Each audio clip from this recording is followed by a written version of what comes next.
يا أيها الذين آمنوا لا تتخذوا بطانة من دونكم لا يألونكم خبالا ودوا ما عنتم قد بدت البغضاء من أفواههم وما تخفي صدورهم أكبر قد بينا لكم الآيات إن كنتم تعقلون صدق الله العظيم.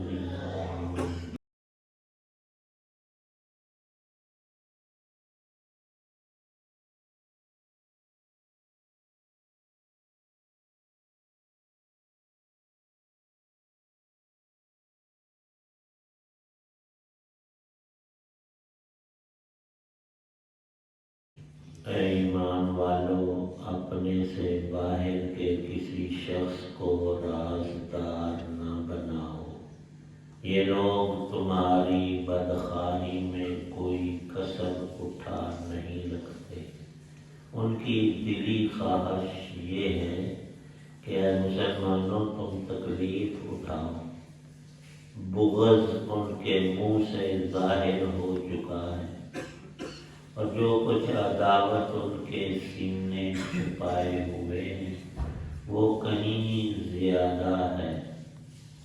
ہم نے پتے کی باتیں تمہیں کھول کھول کر بتا دی ہیں، بشرطے کہ تم سمجھ سے کام لو۔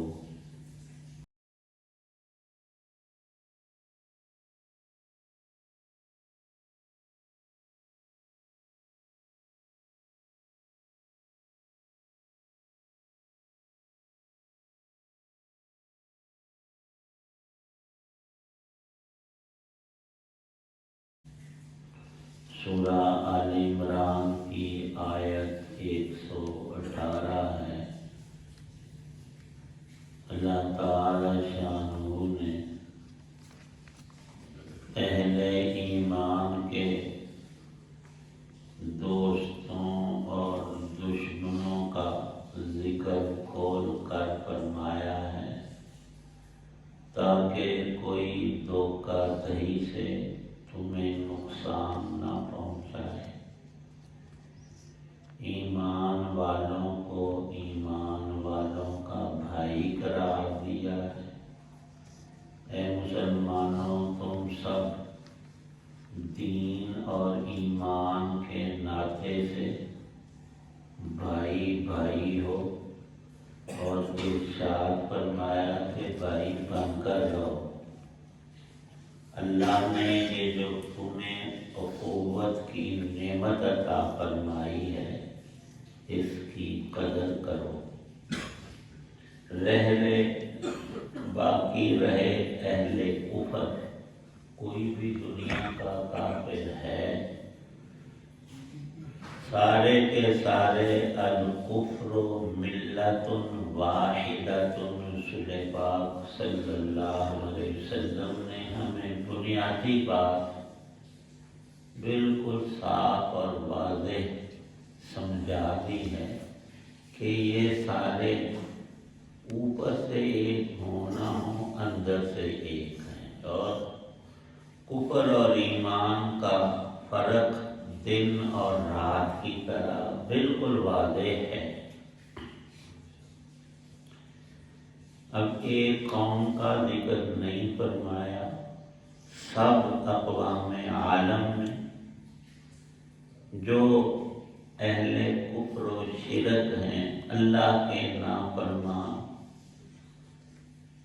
فساق و کفار، ان کے بارے میں ارشاد ہے کہ اپنے راز کی اندر کی باتیں انہیں مت بتلاؤ۔ یہ تو دین کے اعتبار سے ہے۔ رہی دنیا کی نعمتیں تو ہر ایک شائع کرنے کے لائق نہیں ہوتی، ان میں بھی اخفاء نعمت کے حصول کے بعد اس کی حفاظت کا بہت بڑا ذریعہ ہے۔ کوئی بھی مال کی نعمت ہے، اولاد ہے، دین دنیا کی سہولیات ہیں، ہر جگہ کئی لوگوں کو اترانے کی اور بڑے ناکنے کی، ہم ایسے فلاں چیز ہمارے پاس اللہ نے دی ہے تو اس پہ شکر ادا کر اور اس کی حفاظت کر۔ کئی بڑی عمر کے لوگ وہ اپنی صحت پہ اتراتے ہیں کہ میری 60 سال 70 سال عمر ہو گئی ہے، الحمدللہ نہیں کہنا، کہتے ہیں کہ ہم تو بیمار نہیں ہوتے جی۔ رسول پاک صلی اللہ علیہ وسلم کے پاس بھی ایک شخص آیا، اس طرح کی باتیں ہو رہی تھی محفل پاک میں بیماری کے سلسلے کی۔ وہ کھڑا ہو گیا، آندا کہ میں جو جمیا میں بیمار نہیں ہوا۔ رسول کریم صلی اللہ علیہ وسلم ان کے سامنے یہ بات ہے، آپ نے فرمایا کہ تیرے اندر کوئی خیر نہیں ہے۔ ہمارے جیسا کوئی سن کر وہ تھاپڑی سے واہ واہ بھائی کیا کہیں، تو کبھی بیمار ہی نہیں آتا۔ کیوں؟ آگے بات ارشاد فرمائی کہ مسلمان پر جو بیماری آتی ہے وہ دو اچھی حالتوں سے خالی نہیں ہوتی، یا تو اس سے ایمان والے کے گناہ معاف ہو جاتے، اگر گناہ نہیں تو اللہ جنت میں اسے ایک بڑا درجہ دینا چاہتا تھا، اس کی عبادات اتنی تھی نہیں، تو اللہ کی طرف سے بیماری تکلیف آئی اور اس بندے نے صبر کیا، اللہ نے اس پر اجر دیا تو وہ وہاں پہنچ،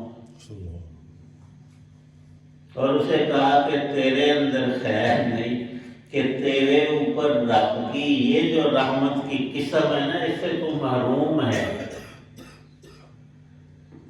تو جو نعمتیں ہوتی ہیں ان کی حفاظت کے طریقوں میں بالخصوص یہ ہے کہ وَأَمَّا بِنِعْمَةِ رَبِّكَ فَحَدِّثْ، تحدیث بھی نعمت کے طور پر تو ہم کہہ سکتے ہیں الحمدللہ اللہ نے مجھے نماز کی توفیق بخشی ہے اور نماز سے میں محروم نہیں رہتا، یہ ترغیب کے لیے کہ دوسرا بھی دیکھ کر نیکی کرے، اور اپنی اظہار شان میں جی بچپن سے تہجد پڑھتا ہوں، میری تہجد بھی کبھی قضا نہیں ہوئی، تیرے اوپر یہ رحمت ہے، اللہ کا انعام ہے، نیکی پر استقامت اور پابندی، اس پر اترانا۔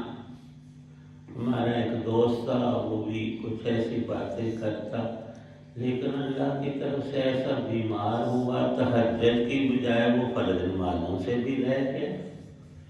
یہ تو قوانین قدرت ہیں، ان کو بجائے اپنی طرف منسوب کرنے کے یہ اللہ کی رحمت اور اس کا احسان اور کرم ہے۔ لکھا ہے علماء اعظام نے کہ اللہ تعالی شانہ کی اکثر اور زیادہ نعمتیں بن مانگے ہی ہمیں ملی ہوئی ہیں، ہم نے ان کا سوال بھی نہیں کیا، اور سوال کرتے کا ماں کے پیٹ میں ہمارا اللہ نے جسم بنایا تو 2 آنکھیں ایک نہیں، 2 کان، 2 ہاتھ جوڑی جوڑی عطا فرما دی۔ بن مانگے عطا کرنے والے کو عربی میں کریم کہتے ہیں، یہ رب کا کرم ہے ہمارے اوپر بھی اور ساری مخلوقات پر، جتنی نعمتیں اور راحتیں اور آسائشیں مخلوقات کو ملی ہوئی ہیں، سب رب کا کرم ہے۔ اور جواد سخی عربی میں اس کو کہتے ہیں جو مانگنے پر ضرور دے، وہی سخی ہے، کسی نے مانگا اس نے دے دیا۔ تو اللہ کی دونوں شانیں ہیں، مانگنے والوں کو بھی دیتے ہیں اور اس جہان میں بن مانگے اس سے بھی زیادہ کچھ دے رکھا ہے۔ تو جب اس نے ہمارے اوپر کرم کیا اور سخاوت فرمائی ہے، اتنی بات تو ٹھیک ہے کہ اللہ کا میرے اوپر انعام ہے، احسان ہے، اس کا کرم اور فضل ہے، یہ تو ذکر اور یہ تو نعمت کا شکر اور یہ بھی حفاظت کا ذریعہ۔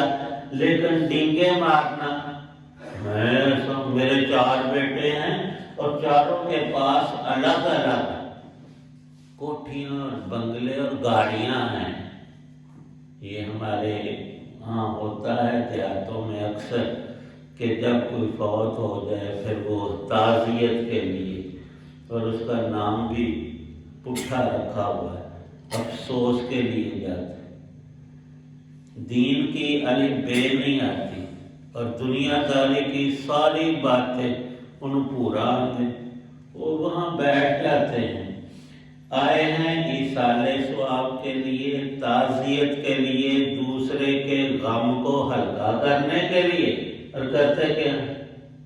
اگلی پچھلی کہانیاں اور کچھ کئی ایویں دے ساڈے پر انہوں نے جلون بڑی ہوتی، انہاں اپنی گل ہی چھیڑی، میں اس طرح ہوں، میرا باپ ایسا تھا، میرا فلانا اور فلانا، وہ پمیروں کا کوئی نہ سمجھ، وہ اس کی یہ شان ہے، بھائی رب کی شان بیان کر جس نے تجھے زبان دی ہے، اور 80 سال کا تو بڈھا ہو گیا ہے اور وہاں مجلس میں لوگوں کو بتا کیا رہا ہے، خبریں کیا دے رہا ہے، فلاں پولیس والے افسر کو میں نے وہ رکا لکھا، اس نے فلاں کی مدد کی، کیا مانا کہ میرا بڑا درجہ اور بڑی میری شانیں ہیں۔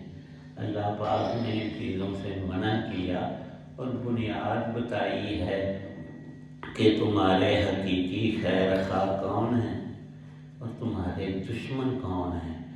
دشمنوں میں سارے کافروں کو شامل کیا ہے، یہودی ہوں، عیسائی ہیں، سکھ ہیں، مشرکین ہیں، بتوں کے پوجنے والے ہیں، منافقین ہیں، کفر کی ساری اقسام اس میں ذکر کر کے ارشاد فرمایا کہ یہ تو تمہاری نعمتوں اور دین کو دیکھ کر اتنا جلتے ہیں کہ روب کی وجہ سے تمہارے سامنے بکواس نہیں کرتے، لیکن آگے پیچھے یہ جلے بھنے رہتے ہیں، کبھی کبھار ان کی زبان سے وہ لفظ نکل بھی جاتا ہے۔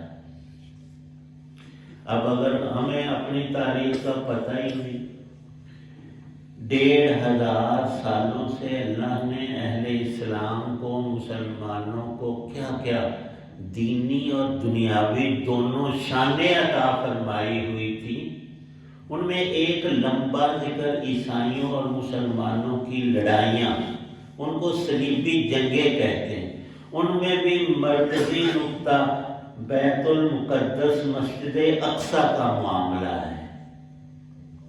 اب افغانستان پر امریکہ نے جب اٹیک کیا تو اس کے صدر کی زبان سے ساری دنیا نے سنا، یہ لفظ نکل آیا، وہ نکالنا بھی نہیں چاہتا تھا کہ یہ ہماری صلیبی جنگوں والا تسلسل اور بدلہ ہے، مسلمانوں نے جو ہمیں اذیت شکستوں سے دوچار کیا تھا، اب تیار ہو جائے۔ اور یہ حقیقت بھی تھی، ان کے اندر کا، کافروں کے اندر کا غیظ و غضب اور اتنی حکومتوں کو ساتھ ملا کر، جیسے وہ ابو سفیان لشکر لے کر آیا، سب عربوں کو اکٹھا کیا، اندر سے یہودیوں کو تیار کیا، سارا کفر کہ ہم نے مدینے کا نعوذ باللہ ایک بچہ تو کجا، ہم نے ان کی آبادی کو تہس نہس کر کے ختم کر کے گھر آنا ہے۔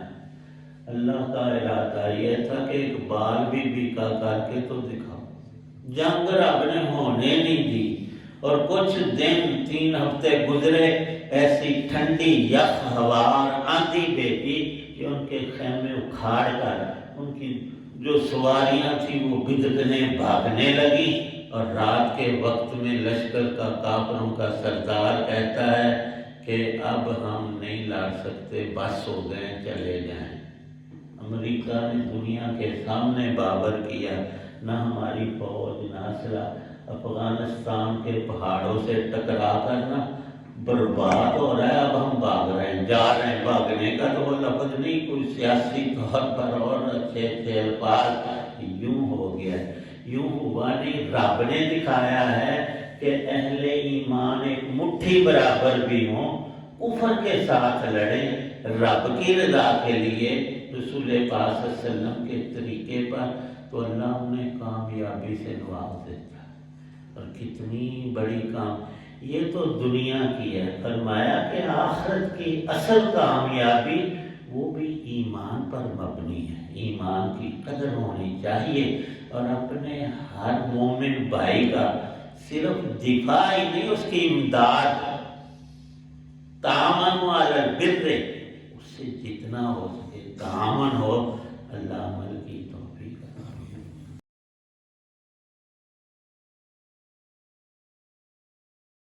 الحمدللہ رب العالمین، والصلاة والسلام علی رسولہ النبی الکریم، اللہم صلی علی سیدنا محمد وآلہ قدر حسنہ و جمالہ۔ یا اللہ پاک دین کی سمجھ، عمل کی توفیق، ایمان کی قدر نصیب فرما۔